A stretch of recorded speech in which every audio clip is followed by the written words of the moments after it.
अस्सलाम वालेकुम, बिस्मिल्लाहिर रहमानिर रहीम। वालेकुम सलाम। खैरियत जी? अल्हम्दुलिल्लाह। मैं फिर आसिफ साहब पे क्वेश्चन एक दफा पढ़ देता हूँ।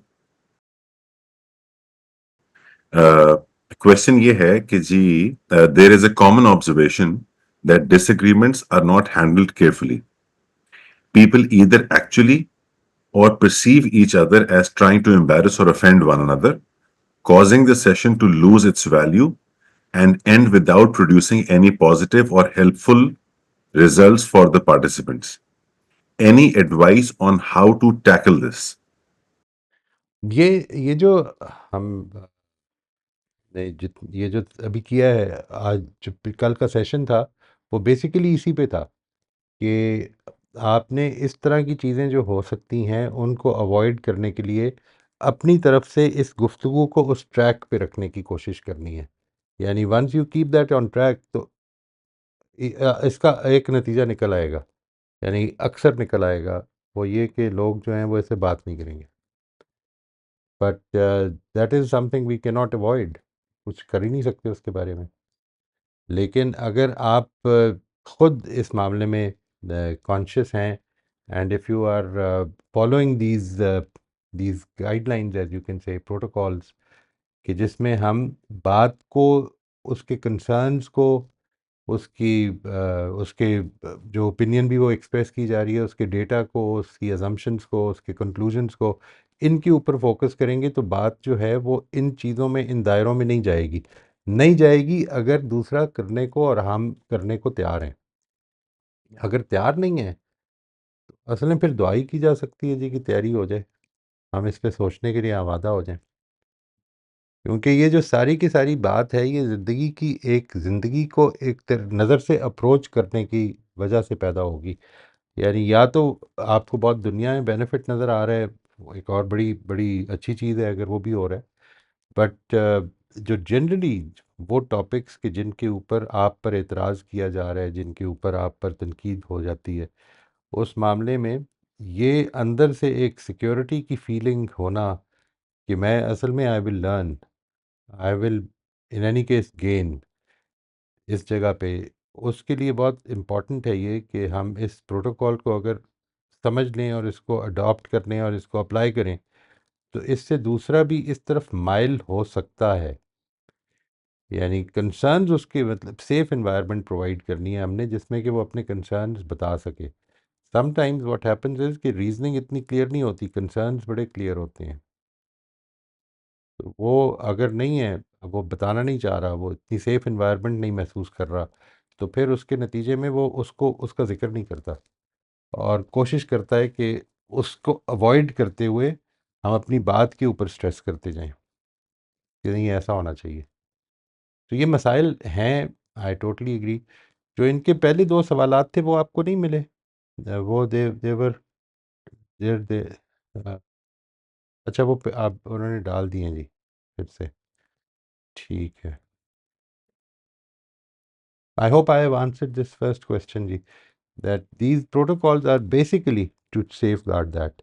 ये जो प्रोटोकॉल्स हैं ये बेसिकली, ये जो आपका पहला सवाल अली ने पढ़ा है, इनकी इनके अंदर जो कंसर्न हैं उन्हीं को सेफ गार्ड करने के लिए हैं ये प्रोटोकॉल्स। जी, तो मुझे असल में एक ही क्वेश्चन मिला था। I think I joined after him. ठीक है, जो दूसरा कमेंट है इनका और क्वेश्चन है वो भी मैं पढ़ देता हूँ। जी। वो ये कह रहा है कि the guidance on how to have conversations about disagreements is likely to develop our director self. However, our controller self needs to be strong enough to handle these identified distortions, while our observer self must be active in the process to keep us present in the moment. Is it correct interpretation of the concepts? Absolutely, it is absolutely correct, बिल्कुल ठीक है। यानी ये आपकी वो जो तीनों dimensions हैं मल्टी डायमेंशनल सेल्फ की, वो एक्टिव हो रही हैं, इसके बगैर ये नहीं होगा। वी विल, वही अगर एक्टर सेल्फ पे छोड़ दिया आपने तो फिर वो बार बार उस तरफ चला जाएगा कि मुझे अपनी बात को सही साबित करना है। आदत पड़ी हुई है ना जी ये, तो till the time that we make it a habit, उस वक्त तक तो ये तीनों सेल्व्स जो हैं, और ये हर उस चीज़ में ये तीनों सेल्व्स का मसला बन जाएगा जिधर वो हैबिट अभी नहीं बनी। उधर ये बन जाए, बिल्कुल ठीक है ये, इट इज़ एब्सोल्युटली राइट। एक शायद आपको अभी भी नहीं मिला जी, ये मैं पढ़ देता हूँ। एज वी ऑफन स्ट्रगल, ये अगर नहीं मिला तो मुझे बता दीजिएगा। The first one was that as we often struggle with it, how can we maintain an environment that avoids distorted conversations and disagreements influenced by biases, ego, emotional reactions, preconceived notions, fear of being wrong, selective listening, the desire to win, and a lack of openness to others' perspective? By again, वही जो मैंने पहले सवाल के जवाब में आपसे कहा, ये बेसिकली ये सवाल और वो जो पहला सवाल था जो अली ने पढ़ा था, काफ़ी सिमिलर हैं जी। इन बोथ दीज केस, अगर अगर इसमें कोई डिफरेंस है तो मुझे आप प्लीज़ एक्सप्लेन कर दीजिएगा। But in both these cases, by keeping going along with these protocols, it will really help, it really helps कि हमको बात की बजाय इसके कि हम इंटेंशंस पे चले जाएं। देखिए, जिधर हम इंटेंशंस पे चले भी गए, उधर भी वो आया था ना पॉइंट कि अपने लेफ्ट हैंड कॉलम से मदद भी लें, take help from your left hand column. उसका मकसद यही है कि अगर मैं बात हो रही है और मैं आपकी इंटेंशंस मेरे दिल में ये तो असल में ये चाह रहे हैं, तो या ये किसी एक बात पर मैंने ये समझ लिया है कि ये तो बात गड़बड़ हो रही है, ये तो this is not actually being catered for, ये जो मेरे मसले हैं जो मैं उनको बयान कर दूं। ओपननेस जो है, और इसके लिए सबसे इम्पॉर्टेंट चीज़ वही है जी, सेफ एनवायरनमेंट। आई थिंक इसके बगैर असल में कोई कोई भी आदमी, मतलब if I feel that I can't talk.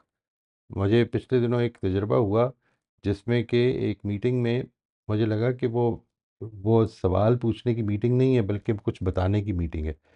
तो फिर मुझे वही जो मैंने कल के सेशन में अर्ज़ किया था ना जी, कि generally I try to avoid answering comments. उसकी वो बहस मुबाहिसे में टाइम ज़ाया होता है फिर बहुत। कमेंट्स, अगर कोई सवाल है तो हम उसका जवाब दे देंगे, वरना सीखेंगे, गौर से सुनेंगे, उस पर समझने के लिए सवालात भी कर लेंगे, नो प्रॉब्लम। मोहन साहब, क्या अगर मैं इसको एक और एंगल से देखूं अपने समझने के लिए, तो क्या हम ये कह रहे हैं कि हम किसी से इंटरेक्ट कर रहे हैं और वो इंटरेक्शन यूजुअली किसी टॉपिक या किसी थर्ड एस्पेक्ट के बारे में होगा, हम दोनों के बारे में नहीं है अभी, लेकिन कॉन्वर्सेशन स्टार्ट होते ही या दरमियान में ये एहसास हो रहा है कि the other person is either getting offended या is is not opening up.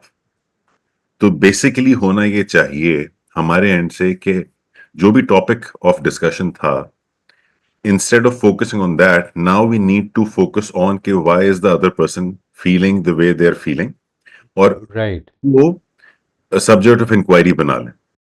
उसको भी बना लें और ये भी बता दें, यानी मुझे ये फील हो रहा है, ये देखिए, ये जो बात होगी कि आपको बात करते हुए ये महसूस हो रहा है कि दूसरा बंदा ऑफेंडेड फील कर रहा है, तो ये आप बयान नहीं कर रहे अगर, तो ये आपके लेफ्ट हैंड कॉलम में आ जाएगी ना, तो उसको भी निकाल लें। ठीक है ना जी, because these are the things which are going to hinder good conversations. जो लेफ्ट हैंड कॉलम की चीज़ें हैं, वो मेरे अंदर मेरे बारे में भी पैदा हो सकती हैं, और मेरे मेरे अंदर दूसरे के बारे में भी पैदा हो सकती हैं। यानी sometimes while talking to you I might feel कि अली जो हैं वो तो शायद ऑफेंड फील कर गए हैं। In that case I should make it explicit कि जी, मुझे ऐसा महसूस हो रहा है कि आपको मेरी बात कुछ अच्छी नहीं लग रही, do you think I said something wrong, और maybe I am wrong in this perception. तो अगर ये क्लियर कर दें ताकि हम इस गुफ्तगू को अच्छी एनवायरनमेंट में चलाएं। और उसके बावजूद भी जरूरी नहीं कि वो अच्छी एनवायरनमेंट की तरफ चली जाए कॉन्वर्सेशन, अगर the other person is not really willing to open up.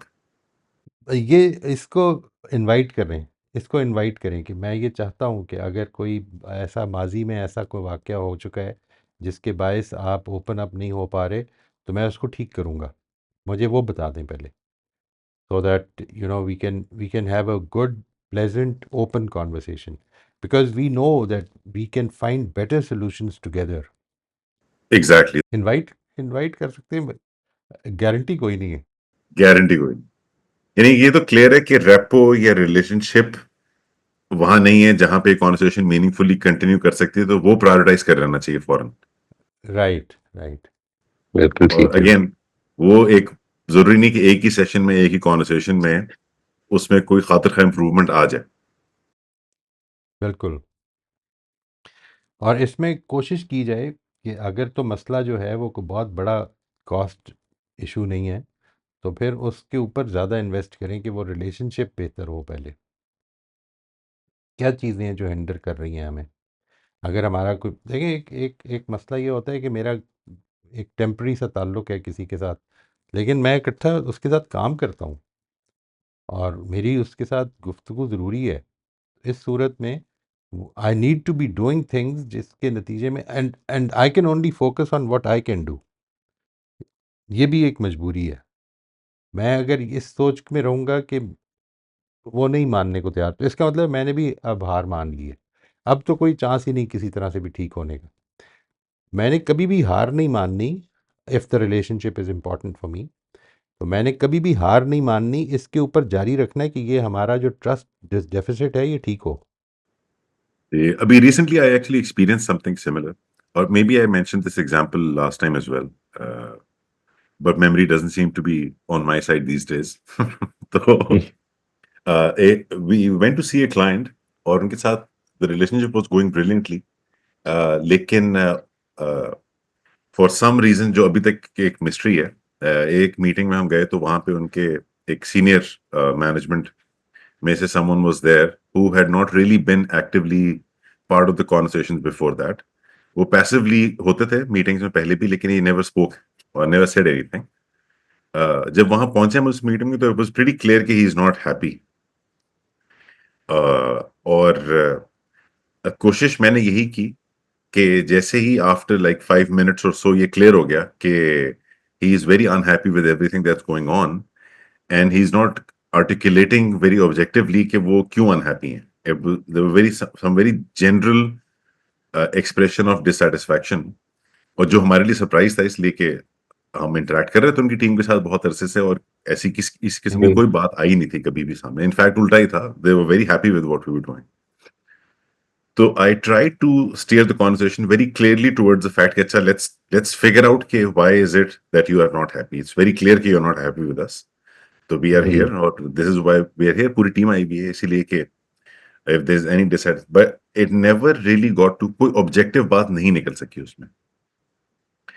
शायद हमने एक गलती ये कर दी कि उन्होंने रिलेटिवली कुछ ऑब्जेक्टिव इश्यूज मेंशन किए, तो हमने उनको क्लैरिफिकेशन देना शुरू कर दी वहीं पे, और उसके बाद वो राइट। मामला ऑलमोस्ट एक बड़ी नेगेटिव ओपन एंडेड से पॉइंट पे जाके खत्म हो गया। और उसके बाद से the relationship is very very bad with them. और उसको फिर से दोबारा, अच्छा, अगर मौका मिलता है तो अपनी टीम के साथ उन इश्यूज को दोबारा डिस्कस करने कि इसमें जो असल कंसर्न्स हैं, let's try to find them out. यानी बजाय इसके कि हम उन उन चीज़ों को अपने जहन में रिजॉल्व करके तो आगे चल पड़ें, let us try to communicate, let us try to understand कि वो किधर फंसे हुए हैं। ठीक है जी, या हम क्यों उनकी बात नहीं सुन पा रहे, समझ पा रहे, उनके कंसर्न्स अभी एड्रेस नहीं हुए फिर, ऐसा लगता है। यानी एग्जैक्टली एग्जैक्टली। और शायद हमने जो क्लैरिफिकेशन देना शुरू कर दी, इवन जब वो बहुत क्लियरली आइडेंटिफाई नहीं कर रहे थे अपने कंसर्न्स को, उससे वो एनवायरनमेंट उनके लिए सेफ नहीं रही। पहले भी सेफ नहीं फील कर रहे थे शायद वो, और वो हो मजीद सकता है, अनसेफ हो गई हो क्योंकि सकता है। उनकी जो एजेंसी है वो आके तो फौरन ही क्लैरिफिकेशंस और डिफेंसिव हो गए हैं। Probably this is how he बिल्कुल सॉ हो इट। सकता है, बिल्कुल हो सकता है जी। यानी these are all possibilities, and हमने इन पॉसिबिलिटीज़ के अंदर तहकीक करके इनको नैरो डाउन करना है कि इनमें से कौन सी पॉसिबिलिटी रियलिटी है, और उसको एड्रेस करना है। और एड्रेस करने का लाजमन ये मतलब नहीं होता कि हम उसको कहें कि ये बात ठीक नहीं है। हम इस जगह पे भी खड़े हो सकते हैं कि ये इस अगर वो बात उनकी है और वो समझते हैं कि इसमें ये मिसाल के तौर पर कंसर्न है उनका, तो we can do something, like for instance कि क्या हम एक छोटी स्केल पे कोई तजर्बा कर सकते हैं। कि जिससे हम इसको देख लें कि क्या ये चीज़ मटेरियलाइज होगी। May be it won't, may be it will. तो इन दैट केस मैं गलत हो गया तो हमें इसको दोबारा से ड्राइंग बोर्ड पे वापस जाना है, और अगर आपकी बात दुरुस्त ना हुई तो इंशाल्लाह फिर बेहतर हो जाएगा। यानी कंसर्न को हमने, मसले को टैकल करना है पहले। और मसला इस वक्त is the dissatisfaction in the relationship, not the actual मसला। Right, right. क्योंकि देखें, अगर ये मसला हो जाए ना, किसी के जहन में ये बात आ गई है कि मेरी बात को सुना नहीं गया पूरी तरह से, तो फिर तो असल में वो उसके लिए मुश्किल हो जाएगा बोलना। वो बोलेगा ही नहीं। बुरी बात है ये, अच्छा नहीं है ये। This is being too sensitive about things which are professional. अपनी बात के बारे में इतना सेंसिटिव नहीं होना चाहिए शायद, लेकिन ये कि बहरहाल ये बड़े अच्छे आइडियल्स हैं, लोग इस तरह नहीं होते। एग्जैक्टली। हमारे एंड से हम यही कर सकते हैं। बिल्कुल बिल्कुल आउटकम फिर भी is dependent on, half of it is dependent on their behaviour and attitude, there choices. बिल्कुल बिल्कुल बिल्कुल, चांसेस बेहतर हो जाएंगे। चांसेस बढ़ जाएंगे। बिल्कुल। फरिया, आप अनम्यूट कर लीजिए। सर कभी कभी कन्वर्सेशन के अंदर अगर आप क्वेश्चन करें कि मुझे लग रहा है कि आपको मेरी बात बुरी लग गई है, तो आगे से जो जवाब है वो या तो अगर ये मिले कि आपकी तरफ से ओवर थिंकिंग है या आप प्रोजेक्ट कर रही हैं, तो सर इसको किस तरह हैंडल करना चाहिए? नहीं, उनसे कहें इसका मतलब मेरी मेरी राय गलत है, मतलब आप इसको साइड स्टेप कर लें। ये जो आपके जवाब को अवॉइड किया गया देने से, और ये बजाय जवाब देने के तो उसका एक और एक्सप्लेनेशन दे दी गई है, तो आप इसको साइड स्टेप कर लें। उनसे कहें फिर मैं, I think then I was wrong, and continue with it. ठीक है ना जी। यानी देखिए, जो चीज़ इम्पोर्टेंट है, जो कई दफ़ा मिस हो जाती है जी, मैं इट्स वेरी इजी, जिस वक्त हम इस जगह बैठ के ये सारी बात कर रहे होते हैं, in the heat of the moment we can get we can get lost, and sometimes we react in ways which are not called for. ये सब कुछ हो जाएगा, लेकिन यही वो फेलियर्स हैं कि जिनके बारे में अगर हम रिफ्लेक्टिव हो जाएंगे तो फिर उसके नतीजे में बेहतरी पैदा होनी शुरू होती है। वो जो अभी बात की है आसिफ ने, कि हमारा डायरेक्टर सेल्फ है, हमारा ऑब्जर्वर सेल्फ है, हमारा कंट्रोलर सेल्फ है, ये सारे कर रहे हैं काम। यानी कंट्रोलर सेल्फ जो है वो अपने तौर पर काम कर गया है, उसने छोड़ दिया है कंट्रोल, और ऑब्जर्वर सेल्फ ने बाद में नोटिस किया है। ये सब चीज़ें जो हैं जब होंगी और आप उसकी प्रैक्टिस करेंगे, तो इसके नतीजे में वो ज़्यादा एक्टिव होना शुरू हो जाएगा। And then, and these failures are very good stepping stones, because if we can overcome, we can face them and then keep working at them, तो फिर इंशाल्लाह इसी के नतीजे में बेहतरी पैदा हो। वो जो मैंने लास्ट टाइम शायद इसका जिक्र किया था ना, कि ये जो है मिसाल के तौर पर हमने पढ़ा protocols for conversations about disagreements.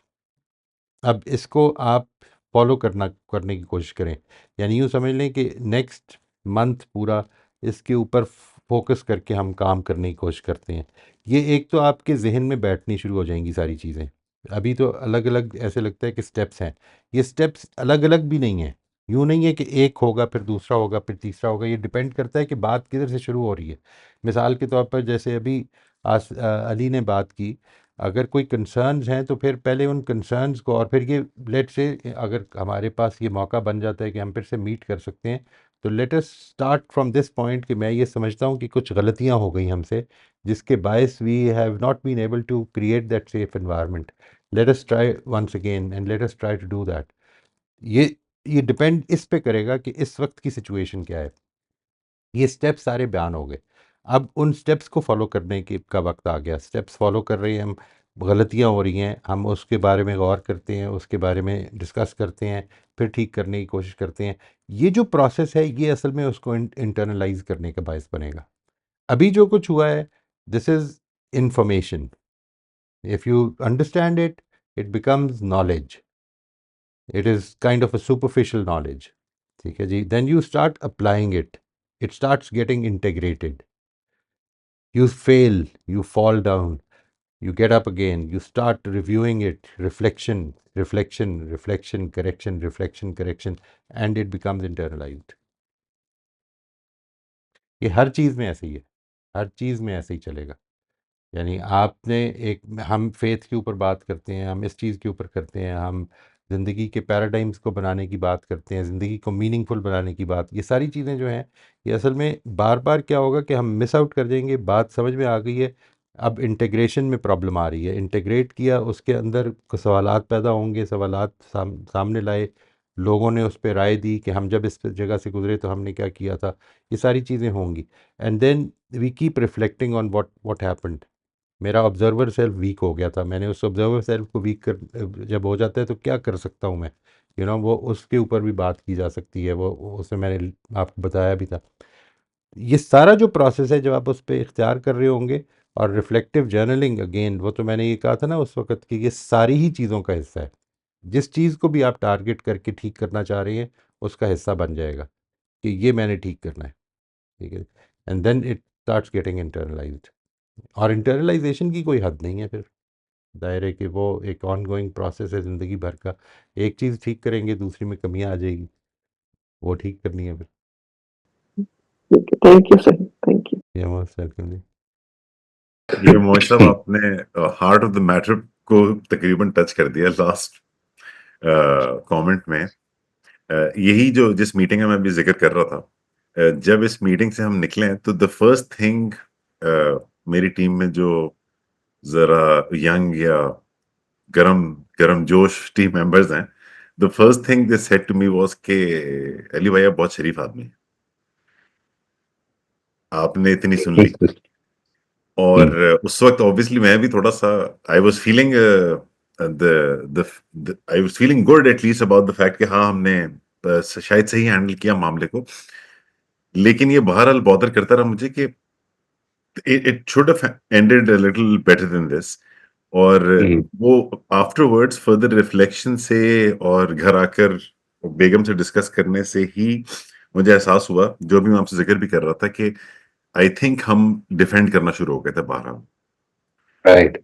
और उस in the middle of that conversation कतई तौर पे ये नहीं लग रहा था कि हम डिफेंड कर रहे हैं। मुझे लग ही रहा था कि मैं फर्दर इंक्वायर कर रहा हूँ। But when I came right. back and I thought about it from the other person's perspective, as difficult as it was, and as much as I did not want to look at the situation from the other person's perspective, लेकिन ये एहसास हुआ कि बहरहाल हम defend कर रहे थे और वो रिलेशनशिप को वो प्रायोरिटी नहीं दे रहे थे हम जो हमें देनी चाहिए। हम बहरहाल इसी पे थे कि जो हैरत थी हमें शुरू में कि सब कुछ अच्छा चल रहा है, आप अचानक से क्यों इतने वो हम उसके बियॉन्ड नहीं जा सके। जो शॉक हमें लगा था, हम उसके बियॉन्ड नहीं जा सके। सिचुएशन को हम वापस वहीं लाने की कोशिश करते रहे जहां पे हमारा ख्याल था होनी चाहिए। होनी चाहिए, बिल्कुल।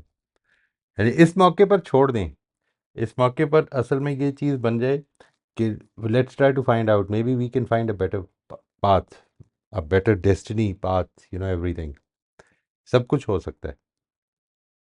वो जो एक एस्पेक्ट जिससे जो इंटरनलाइज करना बड़ा मुश्किल है, वो ये कि द मोमेंट समवन अक्यूजेस यू या even you feel being accused of something, जो आपको यकीन है कि हम तो बेगुनाह हैं इस मामले में, ये आप गलत कह रहे हैं, फंडामेंटली जो बात आप कह रहे हैं वो टू बिगिन विद गलत है, वो बायस अगर अंदर रह जाता तो वो बाहर आ जाता है फौरन, वो रिफ्लेक्ट हो जाता है दूसरे के लिए। ये भी एक की लर्निंग थी कि If somebody has accused you, yes, that has happened. तो इस सूरत में वो जो एक्यूजेशन है, उसकी कोई बेसिस है उनके पास, कुछ उन्होंने जो समझा है, यानी मैं क्यों ये इस जगह पे वो पहुंचे हैं कि ऐसा है। हम यही करने की कोशिश कर रहे थे कि जब उन्होंने नाराजगी का या डिससेटिस्फैक्शन का इजहार किया विद आवर सर्विसेज, तो वही हमारे लिए एक्यूजेशन बन गया कि हम तो सब कुछ ठीक कर रहे थे, आप ही की टीम कह रही थी कि वी डूइंग ग्रेट जॉब, और सडनली आज अभी आप हमारे लिए बड़ा सरप्राइज है कि यू आर सेइंग कि you are unhappy. But did you find out what was he unhappy about? Why did he say that you did not do a good job? यही वो इसके ऊपर बड़े ब्रॉड से उनकी कमेंट्स थे, और जिसको हमने फर्दर प्रूव करने की कोशिश की, अंडरस्टैंड करने की कोशिश की, and he didn't really come out with something very clear. लेकिन वही मैं कह रहा हूँ कि शायद उसकी वजह ये थी कि हम जैसे ही वो इवन ब्रॉडली भी उन्होंने बताने की कोशिश की तो हमने क्लैरिफाई करने की कोशिश करना शुरू कर दी। असल में ये दिस इज आई मीन जिस तरह से आपने बात फरमाई है, इसमें ये एक्यूजेशन नहीं लग रही, ये कंप्लेंट लग रही है। इन दोनों में फ़र्क है। ये एग्जैक्टली ठीक है, वो कंप्लेंट थी राइट जो हमें एक्यूजेटरी लगना शुरू हो गई। Right right right. हाँ वो ये right, you took it personally. We took it right personally. Right right. इसमें ये प्रॉब्लम हो जाती है। देखिए ये थोड़ा सा हम इसको कुरेदेंगे तो इस तरह से बात निकलनी शुरू हो जाएगी। ठीक है जी, and this will help a lot. यानी even if I don't know how what the situation is now, अगर आपके ख्याल में सिचुएशन ऐसी हो गई है कि अब दरवाजे बंद हो गए हैं, तो ये फिर भी हेल्प करेगी। ये आपने इस तरह से अप्रोच करना है कि ये हमसे हुआ और हमने इसको ठीक करना है। यानी एक तो ये कि अगर वो स्पेसिफिक नहीं थे तो उनको स्पेसिफिक करने में आपने मदद करनी है। लेट्स से उन्होंने उन्होंने कंप्लेंट की है कि आपकी पूरी इंटरवेंशन से वो नताइज नहीं निकल रहे, तो ये कि वो जो चाह रहे हैं, तो इसके बाद ये देखा जाए कि वो क्या नताइज एक्सपेक्ट कर रहे थे, क्या हो रहा है, और आप क्या डिलीवर कर रहे थे। क्या आपने अपनी बात को इस तरह से रखा था कि ये नताइज इस तरह निकल आएंगे हमारे काम करने से, या ये रखा था कि आपको उसके नतीजे में कुछ चेंजेस भी लानी पड़ेंगी। यानी वो सारी चीज़ें जो हैं वो आनी शुरू हो जाएंगी, आपका डिफेंस भी उसमें से आना शुरू हो जाएगा अगर कोई होगा, और अगर नहीं होगा तो समझ में आ जाएगी गलती। Absolutely absolutely. और उनको बड़ा इत्मीनान हो जाएगा, उनको इत्मीनान हो जाएगा। ठीक है जी, उनको ये इत्मीनान हो जाएगा कि आपको बात समझ में आ गई है, उनको उनका कंसर्न अब कम्युनिकेट हो रहा है। आपने कोशिश करनी है इस सूरत हाल में कि उनके कंसर्न को कम्युनिकेट करने में मदद करें। यानी वो स्पेसिफिक नहीं है, वो कह रहे हैं मैं मुतमिन नहीं हूँ। अब ये जो बात है कि मैं मुतमिन नहीं हूँ, इसका मैं क्या कर सकता हूँ? लेकिन मैं ये कर सकता हूँ कि let us try to find out कि क्यों मुतमिन नहीं है, और उसको हमने ठीक करना है। यानी हमारी कमिटमेंट ये है कि हमने ठीक करना है। बिल्कुल, आई थिंक हमने वो यही हमसे इत्मीनान थोड़ी सी हासिल करना है। कमी रह गई कि जब हमने जरा सही। क्लैरिफिकेशन फौरन शुरू कर दी तो राइट होना राइट चाहिए था कि हम प्रोब करते फर्दर राइट। न्यूट्रल तरीके से कि वो इत्मीनान ना होने की वजह क्या है। बिल्कुल बिल्कुल। आई थिंक दैट्स जनरली, और ये कोई ऐसी बात नहीं है। देखिए मैं आपसे अर्ज करता हूँ कि ये अगर इस तजर्बे से अगर ये हमने सीख लिया तो फिर बहुत सीख लिया। ये गलती हो जाएगी, फिर से भी हो जाएगी। यानी इसमें अपनी टीम की वैल्यू बनाएंगे कि अगर किसी का इतरा, ताकि वो एक दूसरे को हेल्प करें, जो आपके साथ काम कर रहे हैं, they can become helpers supporters in achieving this, because this is a big value, huge value. और यही मुश्किल काम है। मुश्किल जैसे उनकी वैल्यूज पे रहना तो बड़ा मुश्किल काम है ना जी। और उसकी एक वजह शायद ये भी थी कि while we were having the conversation unnecessarily, apparently unnecessarily, the client, they raised their voice also, the client in the middle. Right right. तो वहां से जाहिर है जो टीम मैं जिक्र कर रहा था जो यंग है और जरा गर्म जोश है उनके लिए जाहिर है वो मामला अचानक से बहुत ही एडवर्सेरियल हो गया। हो जाता बिल्कुल सही। वो इसीलिए नाउ यू प्रॉब्ली अंडरस्टैंड कि वो जो कमेंट का था बाहर आके कि जी आप बड़े शरीफ आदमी हैं, जी वो असल में कहना ही चाह रहे थे आपकी वजह से हम खामोश रह गए। हाँ। तो उनको बहरहाल ये इम्प्रेशन था कि उनके साथ ज्यादती हो गई है। तो this is something I need to work on with my team as well. बिल्कुल, मेरा ख्याल है ज़रूर करें, और इस पे मीटिंग कॉल करके tell them that this is what was in your mind and this is where we can be even better इंशाल्लाह। इंशाल्लाह। जी आसिफ आप अनम्यूट कर लीजिए। अस्सलाम वालेकुम। आज के टॉपिक से मुतालिक ये अच्छा हुआ कि अली साहब ने हमें एक केस स्टडी फ्राहम कर दी जिस पे हम बात कर सकें। Wonderful wonderful.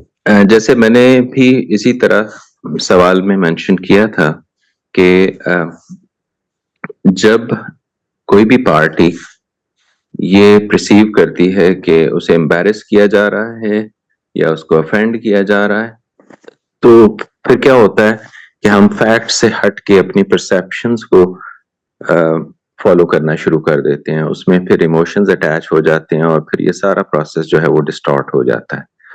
अगरचे बिल्कुल आपने आज के टॉपिक से मुतालिक जो हमें बताया है वो इसको काफी डाइल्यूट करता है या सरफेस होने से रोकता है इनिशियली, लेकिन जब इस तरह की सिचुएशन बनती है तो फिर हम अपने वो जज्बात की राह में बह जाते हैं।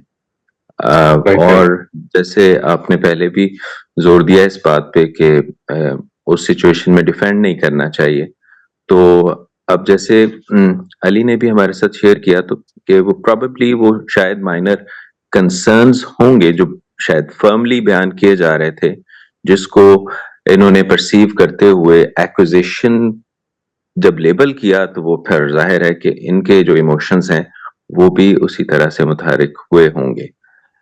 हम्म, तो एक्चुअली बिल्कुल ये हमारे साथ बार-बार पेश आता है, हम इसमें ट्रैप हो जाते हैं और शायद जो जो स्किल हमें एक्वायर करने की ज़रूरत है वो यही है हम सबको कि इन इन इन सिचुएशंस को हम टाइमली आइडेंटिफाई कर लें और हम्म, फैक्ट्स तक अपने आप को महदूद रखें और उनके बिल्कुल साथ परसेप्शंस जो ब्लो अप हो जाती हैं टुवर्ड्स नॉर्मली नेगेटिव साइड पे, तो उससे बचें।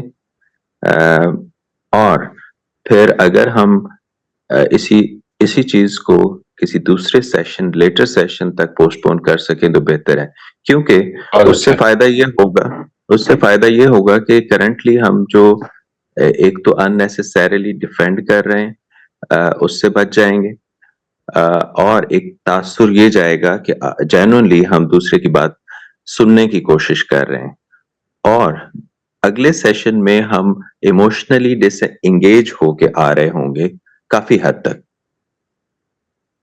और दूसरे का भी कैथारसिस हो चुका होगा।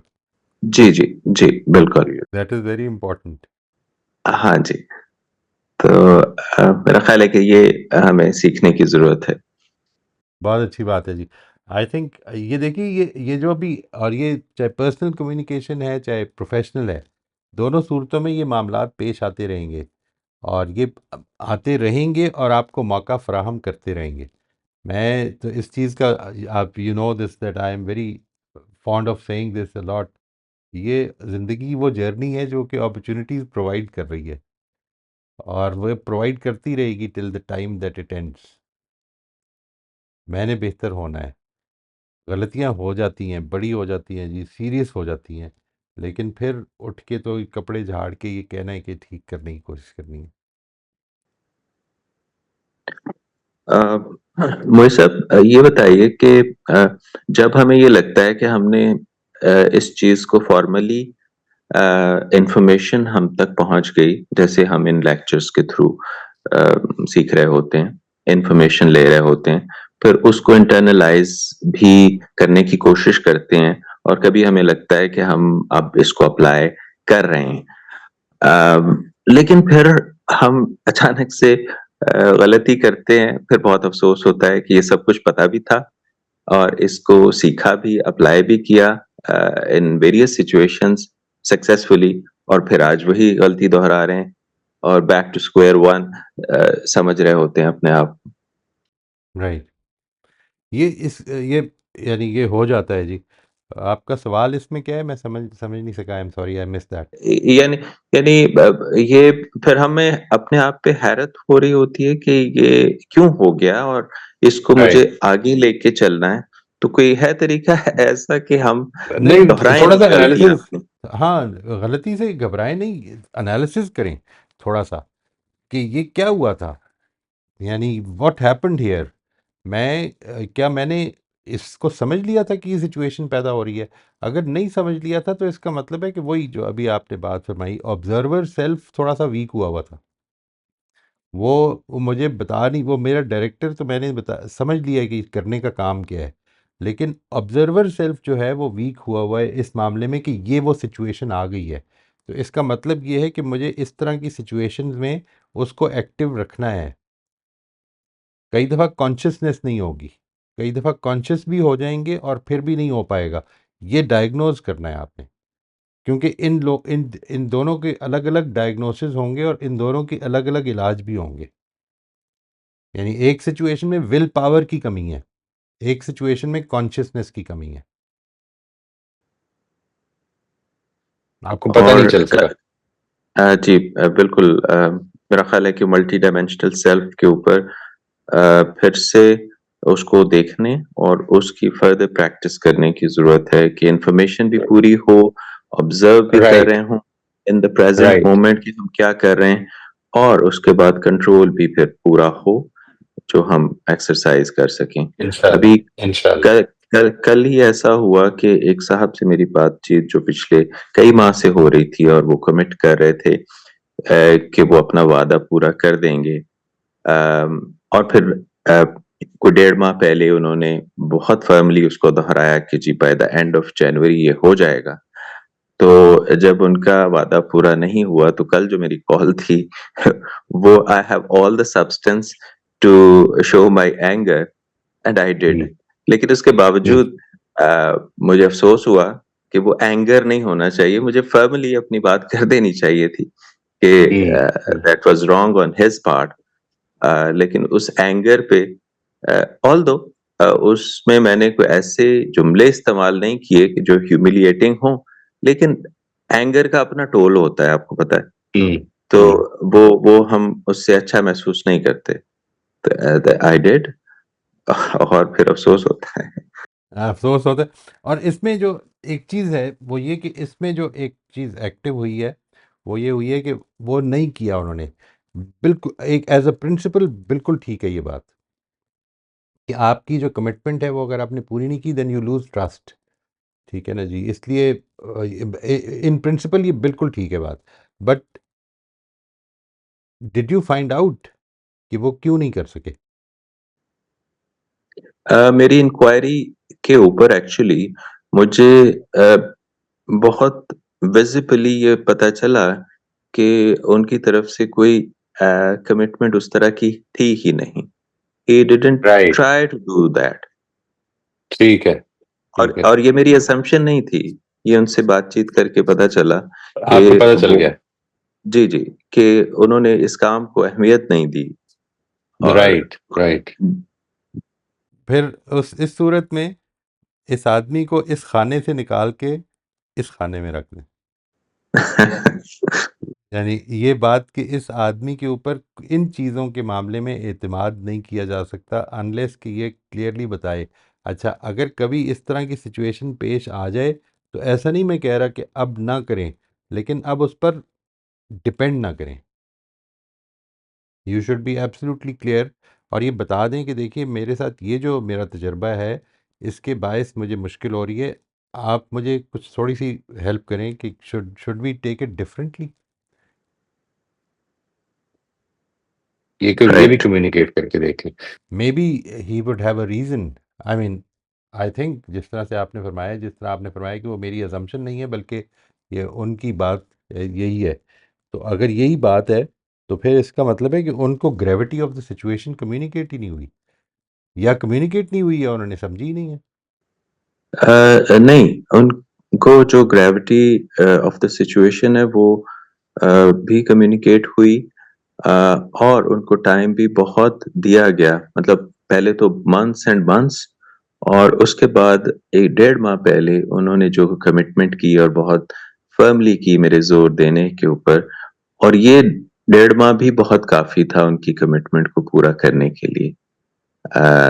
और इस इसमें अगेन मैंने ये कंफर्म कर लिया कि मैं असम्पशंस के ऊपर उनके साथ मामलात नहीं कर रहा, बल्कि कम्युनिकेट करके इंक्वायर करके ये इत्मीनान कर रहा हूँ कि जो मेरे फैक्ट्स हैं वो परसेप्शंस नहीं है, मेयर परसेप्शंस नहीं है।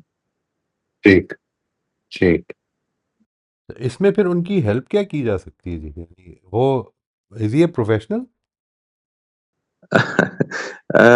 Not really. ये नहीं, अच्छा मैं आपसे शेयर कर लेता हूँ कि मैं एक्चुअली एक मैंने जो हाउस ओन करता था वो मैंने सेल किया, और उसके जो इलेक्ट्रिसिटी का कनेक्शन था वो मेरे नाम पे ही था, और अच्छा। उन साहब से मैं ये कह रहा था कि आप अपने नाम मुंतकिल कर लीजिए, क्योंकि अगर इसके ऊपर ड्यूज आते हैं और वो अनसेटल्ड रह जाते हैं तो I will be liable for that.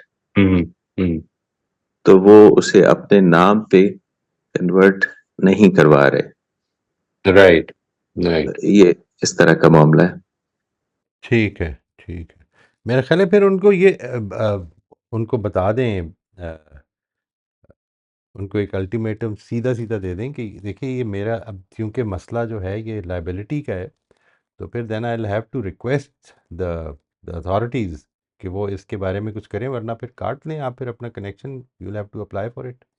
Ji, actually ये अल्टीमेटम कल मैंने फिर दे दिया उन्हें कि दे- मैं उसको डिस्कनेक्ट करवा रहा हूँ अगर आप इंटरेस्टेड नहीं। Right right. इस तरह की चीज़ों में तो बहुत ख़्याल रखना चाहिए जी एक्चुअली। अपनी जगह पे गलती हो सकती है, but if such is the case, then how can we help such a person, because he will हमारे साथ एक कनेक्शन में उनको ये शायद फ़ायदा हो सके कि हमें इस तरह की चीज़ों में we have to be more proactive, बजाय इसके कि हम इतने पैसिव रहें। हमें ज़्यादा प्रोएक्टिव होना चाहिए, वरना हमारी साख ख़त्म हो जाती है। Exactly exactly. ये बात बड़ी इंपॉर्टेंट है ये। ठीक जी, मैं ये जो इसमें आज जो टॉपिक्स ज़ेर बहस आए हैं, हमारा जो अगला टॉपिक इसके बाद ये बस 1-2 सेशन जिसके रह गए हैं, मेरा ख़्याल है 2 या 3 रह गए हैं। आई थिंक मेरा ख़्याल है 2 या 3 ही होंगे मैक्सिमम। इसके बाद कॉग्निटिव डिस्टॉर्शंस है, और फिर one of the most important topics, इसका जो आखिरी टॉपिक है अभी तक जो मेरे ज़हन में है, इसके अलावा भी कोई हो सकता है पैदा हो जाए, वो है emotional intelligence. We'll be talking about these in the coming days, अल्लाह ने चाहा तो, अगर ज़िंदगी ने इजाज़त दी। और इस एस्पेक्ट से बड़ी इम्पॉर्टेंट चीज़ है। आम तौर पर एक चीज़ जो हम फरामोश कर देते हैं वो ये है कि हम जब किसी से गुफ्तगू में sometimes we lose our path, वो जिस मकसद से हम गुफ्तगू कर रहे थे वो मकसद पीछे रह जाता है। यानी अब ये देखिए, मैं आपसे अर्ज़ करता हूँ, ये जो आज अली ने भी बात फरमाई, इसमें हुआ ये कि जिस वक्त एक आदमी, हमारी परसेप्शन जो हैं, कॉग्निटिव डिस्टॉर्शंस ये इन्वॉल्व हो रही हैं, इसमें एक और चीज़ बड़ी सीरियसली इन्वॉल्व हो जाती है। हमारी परसेप्शन ये हुई कि किसी ने इल्ज़ामी बात की है। इल्ज़ामी बात जब जैसे ही की है तो मुझे अब अपने आप को डिफेंड करना है। ये जो डिफेंस मैकेनिज़्म है ये इतना स्ट्रांग हो जाता है कि वो जिस मकसद से बात हो रही थी वो मकसद पीछे रह जाता है। बस ये है इमोशनल इंटेलिजेंस। इमोशनल इंटेलिजेंस ये करेगी कि वो जो इमोशंस हैं जो राइज़ कर रही हैं उनको आपको अवेयर करेगी, नंबर एक ये, यानी you will be aware that आपकी इमोशंस राइज कर रही हैं। नंबर दो, आपके लिए बड़ी अवेयरनेस इस चीज़ में पैदा करेगी कि मैं यहाँ पर खड़ा किस लिए हूँ, what am I doing over here. अगर मेरा कस्टमर सेटिस्फाइड नहीं है, चाहे वो अनरीजनेबल कस्टमर ही क्यों ना हो, अगर वो सेटिस्फाइड नहीं है तो ये फिर this is something which I didn't come here for. मेरा मकसद तो असल में कस्टमर्स की सेटिस्फैक्शन है। तो ये वो जो इमोशनल इंटेलिजेंस है, कॉग्निटिव डिस्टॉर्शंस हैं, ये सारी चीज़ें, एब्स्ट्रैक्टिंग है जो आपने पढ़ी, ये मल्टी डायमेंशनल सेल्फ है, ये सारी चीज़ें वो अंदर के प्रोसेसेस हैं, और इसको जिस वक्त आप इंटीग्रेट करते हैं, जिस तरह अभी आसिफ ने भी फरमाया कि वो उसको दोबारा देखना चाहिए, बिल्कुल ऐसे ही है। और इनको इंटीग्रेट करना है, कोशिश करें कि we have to get them involved. ये जो सारे आपके डायमेंशन हैं इनको इन्वॉल्व करके इन चीज़ों को ठीक करना है इंशाल्लाह। So this will inshallah help ji. Anything else that you would like to say ji, anybody? अच्छा, ये जो डिसएग्रीमेंट्स के ऊपर हमने सेशन किया मोई साहब, ये लास्ट सेशन था एडवोकेसी और इंक्वायरी का, ऐसे ऐसे ही ना? एडवोकेसी और इंक्वायरी का तो यूँ समझ लें कि लास्ट टाइम ख़त्म हो गया था जी। और अब स्पेसिफिकली यानी उसी एडवोकेसी इंक्वायरी को लेकर हम इधर लेकर आ रहे हैं कि जिधर ख़ास वो कॉन्वर्सेशंस के जो जब डिसएग्रीमेंट्स का सामना करना पड़े। अब जो नेक्स्ट टॉपिक होगा वो है डेडलॉक्स। आ जाती है ना कि बात ही नहीं हो पा रही। बात ही नहीं हो पा रही, तो उसमें मैं क्या कर सकता हूँ? Can I make a contribution there? ज़ाहिर है दूसरा तैयार नहीं है तो नहीं कर सकता कुछ भी, लेकिन जो कुछ मेरी कोशिश हो सकती है उसके ऊपर हम डेडलॉक से बात कर लेंगे, and from there we can move to the next topic. फिर एक मैं आपके साथ एंड पे I would like to share a checklist as well, कि अपनी जनरल कॉन्वर्सेशन में इन चीज़ों का ख्याल रखें। वो चेक लिस्ट एक तरह की समरी हो जाएगी पूरी, वो सामने आ जाएगी, उसको आप प्रिंट करके अपने साथ रख लें, ये चीज़ों का मैंने ख्याल रखना है। I think that will help in our hopefully in our growth, अल्लाह ने चाहा तो। जी, इंशाल्लाह। मेरा ख़्याल है ये बिल्कुल इम्पोर्टेंट है, क्योंकि मैं भी पिछले कुछ टॉपिक्स के ऊपर जब नज़र डालता हूँ तो मुझे लगता है कि क्योंकि उन चीज़ों को फुल्ली इंटरनलाइज़ नहीं किया हुआ या एब्ज़ॉर्ब नहीं किया हुआ, तो हम आमतौर पे बहुत सारे वही सवाल कर रहे होते हैं जो आप चीज़ें हमें पहले बता चुके हैं। तो एक हमारे पास चीट शीट हो जो सामने हो, जो जो हाँ जी, जिस हाँ जी, हाँ जी, नज़र वो उसी डलती रहे। तरह की थी, बिल्कुल। हाँ जी। नहीं, इंशाल्लाह। लेकिन वो अभी तो इस चीज़ से रिलेटेड है सिर्फ, ये जो कॉन्वर्सेशंस की, अब मैं उसको भी एक दफ़ा ना एक समराइज करने की सोच रहा हूँ, कि जो पूरा अभी तक किया हुआ है, बल्कि उसको एक ख़ास तरतीब से, क्योंकि वो भी उसमें भी एवोल्यूशन आती रहती है मेरे यहाँ, कि इसको इधर आना चाहिए या इसको इस टॉपिक को इधर चले जाना चाहिए। तो इंशाल्लाह we will be taking up. दो चीज़ें हैं जिसके बाद, एक तो ये है ना कि हमारी डेडलॉक्स में क्या होगा, और तीसरी चीज़ ये कि कुछ ख़ास सिचुएशंस में हमें वी कैन गेट स्टक। तो उसमें एक एक टॉपिक है जिसको आप कह रहे हैं कि आपकी अगली लाइन क्या हो सकती है, व्हाट कैन यू से नेक्स्ट। तो वो सिचुएशंस के साथ उसको रिलेट करके मैंने कोशिश की है कि बयान कर दी। ये सारे टॉपिक्स मैं वाजे कर दूं जी, बार बार पहले भी बता चुका हूँ, ये सारे टॉपिक्स जो हैं ये फिफ्थ डिसिप्लिन से लिए हुए हैं। ठीक है जी, मैं आम तौर पे भूल जाता हूँ, उसके बाद वो टेक्स्ट ही ऐड किया जा सकता है। तो लेकिन ये कि इसको ज़हन में रखिएगा कि इसका क्रेडिट जाता है पीटर सेंजे की जो किताब है फिफ्थ डिसिप्लिन, उसको जी। जी, नौशाबा कोई है जी? जी जी, हाँ, जी, बोलिए। अस्सलाम वालेकुम सर। वालेकुम अस्सलाम वरहमतुल्लाह जी। जी, सर जिसमें अभी आप बात कर रहे थे कि कन्वर्सेशन में कई दफ़ा इमोशंस आ जाते हैं। कई दफ़ा आप उन इमोशन से अवेयर भी होते हो लेकिन फिर आप ट्रैप में आ जाते हो उम, उसमें तो सही। उस उससे कैसे फिर बचा जाए? लाइक उस वक़्त आप रिसेंटली जैसा मेरा एक एक्सपीरियंस हुआ कि मैं थोड़ी-सी क कहीं मेरी इयररिंग गुम गई गोल्ड की। और मैं थोड़ी हुई कि अच्छा मेरी इयररिंग गुम गई। अब मैं घर में वो डिस्कस कर रही हूँ, ओहो! मेरी ईयर गुम गई। ये पहले भी मेरी बहुत ज़्यादा गोल्ड की चीज़ें गुमी। अब उसमें ऑलरेडी बड़े इमोशंस थे। अब मेरा ये दिल था कि अगला बंदा थोड़ा-सा मुझे कोई कहे कि कोई बात नहीं। तो उन्होंने कहा कि इसका मतलब है तुम लापरवाही करती हो, जो तुम्हारी गोल्ड की चीज़ें गुमती। तो सही। तो एकदम इमोशंस हुँ, ऊपर चले गए। जी, तो फिर उसको मतलब मुझे लगा कि अच्छा हैंडल करना जो है वो मुश्किल है। ठीक। तो उसमें फिर और बाद में मुझे रियलाइज़ भी हो गया कि इस वक़्त मेरे इमोशन ज़्यादा हो गए थे, तो उसको फिर क्या किया जाए? मतलब ये देखिए कितनी खूबसूरत बात है ये सारी। आप ये एक्सपेक्ट कर रही थी कि दूसरा थोड़ा सा हौसला देगा कि कोई बात नहीं, अल्लाह ताला के हवाले, इन्ना लिल्लाहि व इन्ना इलैहि राजिऊन। लेकिन अगले ने ये कहा है।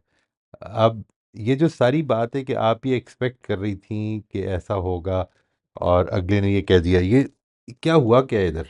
कुछ चीज़ें आपके अंदर चल रही थी, आपकी एक्सपेक्टेशन ना हमारे माथे पे लिखी हुई आ जाती है, ना हम बयान कर रहे होते हैं। और दूसरा जो है वो अपने पर्सपेक्टिव, अपनी इस वक्त की मसरूफियत, अपनी जो उसकी इमोशनल और फिज़िकल हालत है, उस सब के साथ बात सुन रहा है। और वो जो बात सुन रहा है, वो और वो जो उस पर रिस्पॉन्स दे रहा है, वो अपने लिहाज से दे रहा है।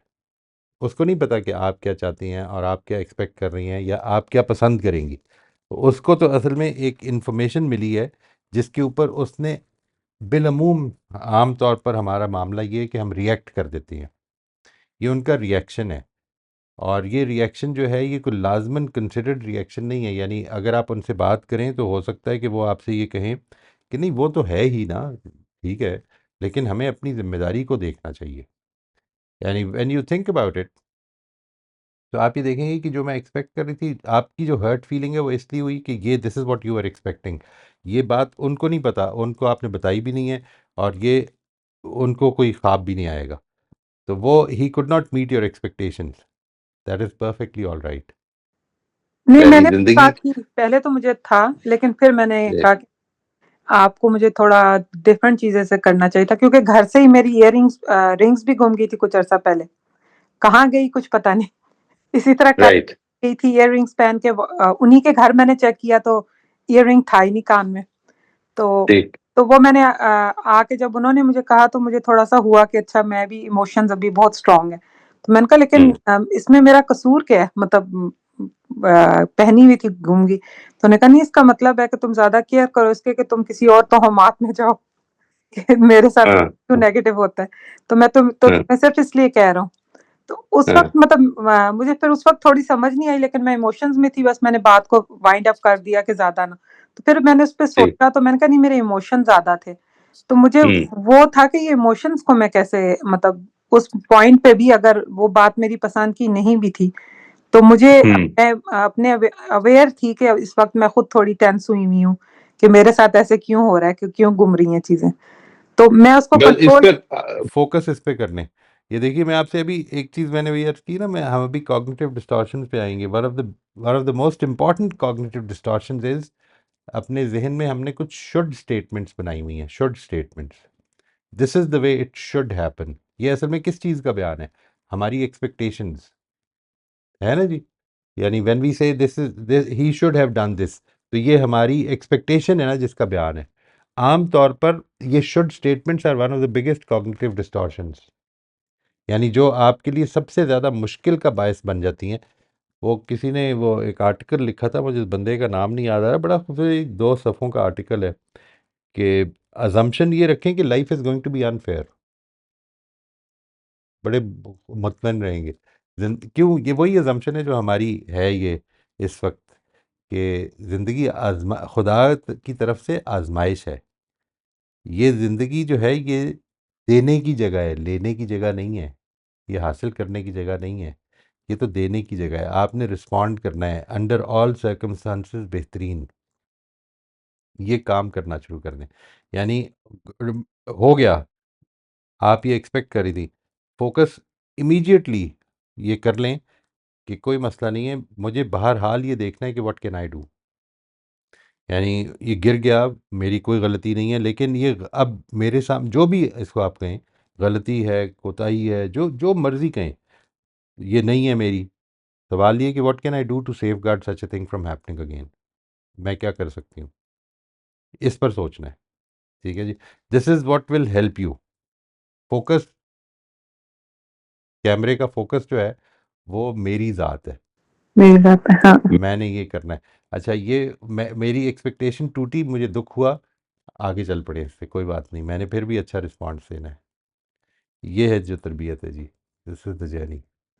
सही, ठीक है। तो सर, लेकिन वो अपने जो इमोशंस थे, तो मतलब उनको बस अल्लाह की तरफ कन्वर्ट करो, तो मतलब वो ज़्यादा यही सबसे बेस्ट है कि अ उसकी वो डायरेक्शन में चले जाओ। ये इमोशंस पैदा क्यों होते हैं? देखिए ना, ये जो पैदा हुए, ये इमीडिएटली क्यों पैदा हुए? आपने अपने जहन में एक एक्सपेक्टेशन कर ली, आपने जब बताया तो आपने फरमाया कि मेरे जहन में ये एक्सपेक्टेशन थी कि वो ये कहेंगे। हाँ, बिल्कुल। ठीक है जी। ये जो बात है, इसको दोबारा से बैठकर अपने ड्राइंग बोर्ड पर देखें कि किस तरह से मैं जो अप्रोच कर रहा था, तो एक पॉजिटिव या वॉट एवर पॉजिटिव कहें, या एक ख़ास एक्सपेक्टेशन थी मेरी, जो जो टूटी है और मेरे अंदर इमोशन पैदा हुए।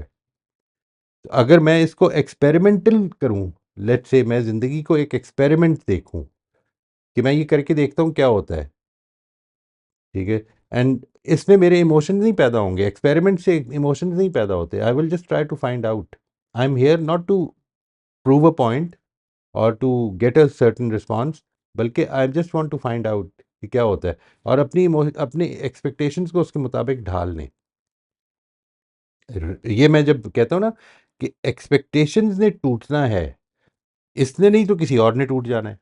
तो हर दफ़ा एक्सपेक्टेशंस जो हैं, जो आपकी शुड स्टेटमेंट्स हैं जहन में, वो एक्सपेक्टेशंस क्रिएट कर रही हैं, और वो टूटेंगी और आप मायूस होंगे और आप डिप्रेस होंगे और आपको गुस्सा आएगा, ये सब कुछ होगा, ये इमोशंस पैदा होंगे। मैं इन इमोशंस को ख़त्म नहीं कर सकता, इसलिए उनके वो शुड स्टेटमेंट्स मौजूद हैं। यानी मेरे कुछ कोर बिलीफ्स हैं इसके बारे में कि इसको ऐसा करना चाहिए था। वो जो मैंने अज्यूम किया हुआ है कि इसको ऐसा करना चाहिए या एक्सपेक्ट किया हुआ है, जब तक वो है ये इमोशन पैदा हो जाएगी। ये वो मेंटल पैटर्न है ना, मैंने आपसे कहा था ना, इमोशन जब भी पैदा होती है तो दो चीज़ें होती हैं। एक मेंटल पैटर्न है जो टूटता है, अगर वो आप उससे अवेयर नहीं है तो आप हर दफ़ा इमोशन फ्लेयर अप हो जाएगी इमीडिएटली। और दूसरी चीज़ आपका उसके बारे में कॉन्टिन्यूसली सोचते रहना है कि ये तो किसी काम का आदमी नहीं है, या ये तो इसने तो हमेशा ऐसे ही करना है। नहीं, बहुत अच्छी अच्छी चीज़ें हैं, many good things in that person, लेकिन यहाँ पर वो एक्सपेक्टेशन मेरी जो है वो it was not met for whatever reason. ठीक है, तो वो अब उसके रियलिटी पे ले आए। ठीक ठीक सर, थैंक यू, बहुत अच्छी बात की आपने। बहुत बहुत वेलकम ये लास्ट 2 मिनट जी हमारे पास रह गए। फरिया, आप अनम्यूट कर लीजिए। जी जी सर, एक छोटी सी बात शेयर करनी थी, ये जी एक्सपेक्टेशंस जी वाली बात। अगर पहले से एक्सपेक्टेशन को बयान कर देना तो वो बड़ा अच्छा रहता है। मैंने अपनी ये बेटी से सीखा था, जब वो उसने मुझसे कोई बात शेयर करनी होती थी ना, तो मुझसे कहती थी कि अम्मी, I expect you to listen to this as a friend, not as a mother. वाह तो वो वाह, ऑटोमेटिकली मुझे ये होता था कि अच्छा, मुझे यू नो जजमेंट नहीं देनी।